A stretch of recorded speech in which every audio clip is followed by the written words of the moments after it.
Hello, you are welcome to my YouTube channel. My name is Dr. Abraham H. Gaga, and this is Touching Lights 247. So today I want to speak on the topic retrospective leadership.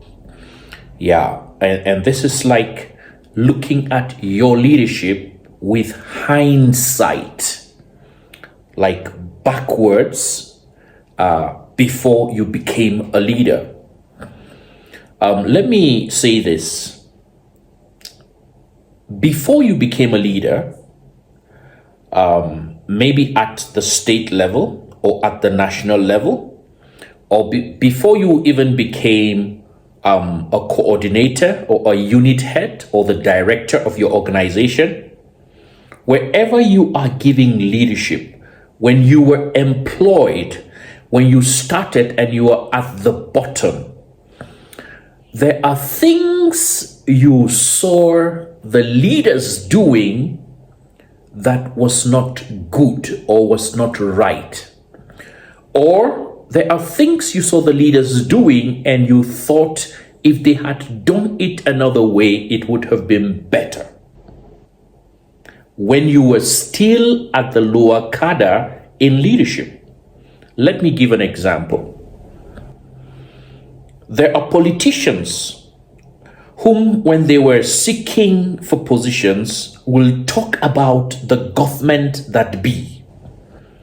And sometimes we see a government saying they bought newspapers for the office of the leader in millions of naira.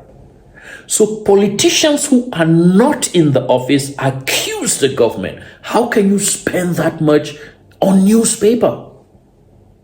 And sometimes they even give you cash in millions and say they changed the light or for security or for wardrobe allowance. So there are politicians who have challenged that because they are looking for the seat. Back in the offices and in the church, we have pastors who, when they were younger pastors, have questioned certain percentages that the leadership is asking them to pay. Depending on your denominations, local churches are expected to pay to the region is expected to pay to the national or the district or whatever nomenclature you have. It can be 5%, it can be 10%, it may be 40%, it may be 70%. Whatever is collected at the local level, there is something that should go to the top. Same with organizations. It may be that your boss, there are certain allowances that staff are expected to enjoy or have, but then the leadership is not giving that to the staff. And when you were a staff, you challenged it. You say, give us our right. We deserve this. We deserve holidays. Sometimes they don't even give leave allowances or leave at all. And so you work like an animal, but you sit with your colleagues and say, why are they doing this? Now, having established that, retrospective leadership is when that time comes and you step into a shoe of leadership at whatever level, one of the key things you need to do in order to move forward is to look back at yourself before you became the leader. What were you challenging? That's right. What did you fight the previous leaders to change? You change it. What did you say the previous leaders were doing that was wrong? You correct it. Retrospective leadership. So some of the things you have challenged, try to address it. Don't be a leader that will challenge older leaders or previous leaders and say, you cook, and for cooking, it's 5 million per month.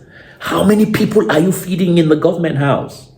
But when you became the governor, when you became the chairman, when you became the president, when you became the leader, nothing changed. Remember your words. Remember your move. Remember your agendas when you were not a leader, and implement them when you become a leader.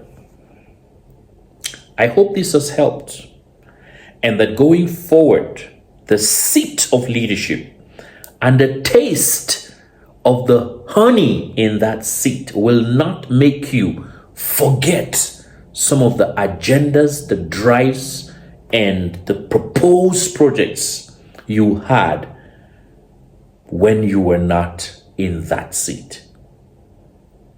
I hope you've been blessed, and that going forward, you will rethink and be able to be a leader who thinks retrospectively.